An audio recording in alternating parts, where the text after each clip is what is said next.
Well, as you're all aware, I'm actually on holidays. I'm here in Poland. I've discussed this in the previous video. Now, what I wanted to talk about today, which is on topic, we're still dealing with holidays. We're still dealing with using holidays as part of business strategy. Now, if you're in a different part of the world like I am, I live in Australia, but I'm actually in Poland now. What you should do, I mean, obviously a holiday is the holiday, but nevertheless, you can still use this time strategically and to your advantage. And one way of doing that, I find, is by keeping an eye out on different products and services that are offered in the different market.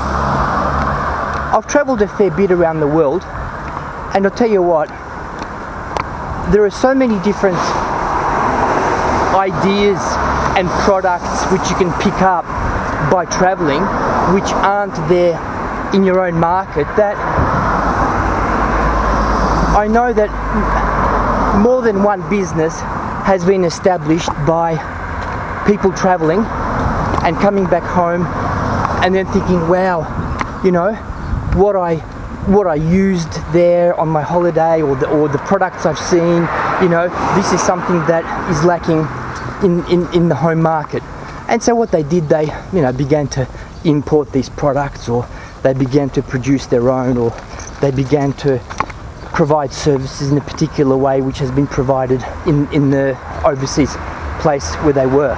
So yeah, now obviously I can't run, you know, 50 or 100 businesses, so even though I've picked up a lot of ideas and I know about, you know, various products which are available in different markets, now you know, I'm not going to use them for my own purposes, but I certainly, oh hang on, I'll go this way, but I'm certainly going to use them as part of my business consultancy, well, services basically. Now, a classic example is my girlfriend. She's running a cleaning business. She has a cleaning agency, which I helped her to establish.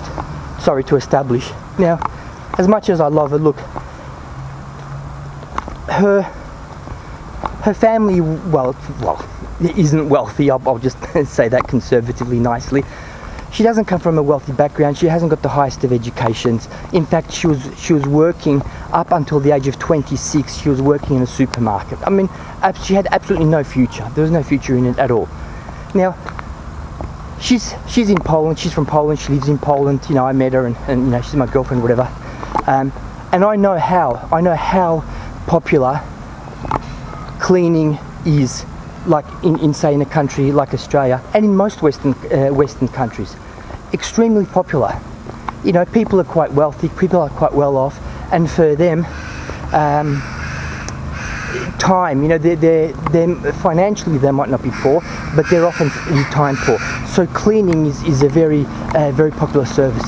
Now, it isn't so much in Poland, so I definitely saw, you know, a hole in the market here.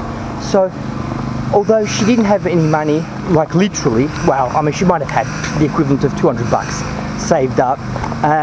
She had no resources, so she couldn't exactly start up a manufacturing plant. But one thing about her was that she was very energetic, and she was quite clean. You know, she actually liked to clean, and she was clean as well. You know, she put a lot of effort into it. So through my experience being in Australia, knowing that there's a lot of future in it here, I basically said to her, look, you know, I've got a business idea for you.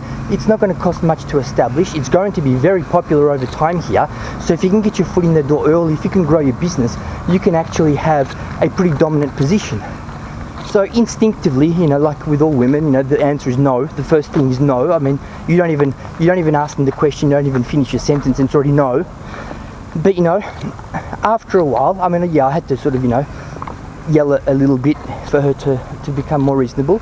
After she actually did listen to what I had to say, yeah, she said, look, yeah, that actually makes sense, believe it or not. And I said, yeah, I know it does.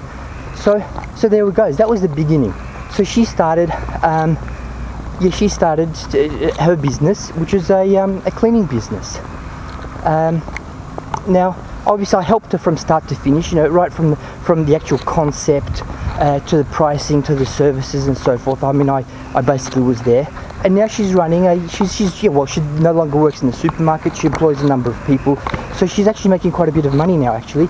And this is only a few years after it was established. So imagine, starting from nothing, she had all the money that she had, which was, like I said, about $200. She invested in a business, and that was it. Look, I gave her a symbolic donation of 50. That was just symbolic, because I didn't want anyone to ever say, oh, your boyfriend gave you the money, you know what I mean, he's your sponsor, blah blah blah, you know what I mean.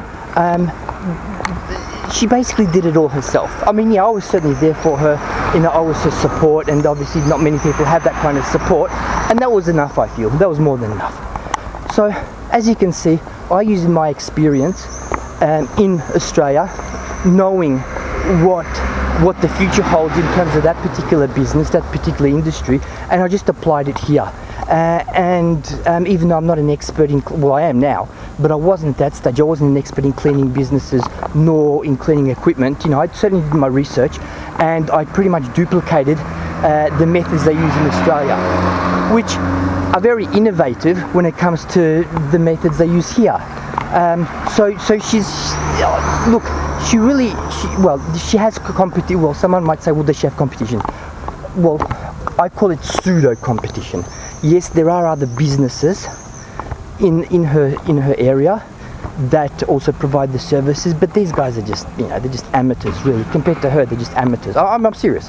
To the point where she's running at capacity and she's turning away customers because her main issue is just not being able to get enough workers to fulfill demand. So within such a short period of time, okay? So anyway, that's my example, but it can also work the opposite. It can also work that, you are based, wherever you're based. You travel overseas to some overseas country, maybe for the first time. And just as a tourist, obviously, you walk around and you sightsee and you check things out, you take photos, you look, you see what's on offer, you see how people approach you, how they deal with you. And it might just be that you might pick something up. You might pick something up which you can apply to your own business if you already have one, or if you're considering starting a business and you're not quite sure what business that could be, you might find some ideas overseas which might be quite innovative, and you think, hey, this could work in my market. Sorry. Either directly or with some minor adjustments, for local conditions. So that's pretty much it for this topic. Again, look, I'm on holidays, so this is the holiday edition of the business advice and business tips. Remember, holidays are great. Have a good time and enjoy yourself. But like I said, you can actually use them to your advantage in business. And I always tell people, have a holiday.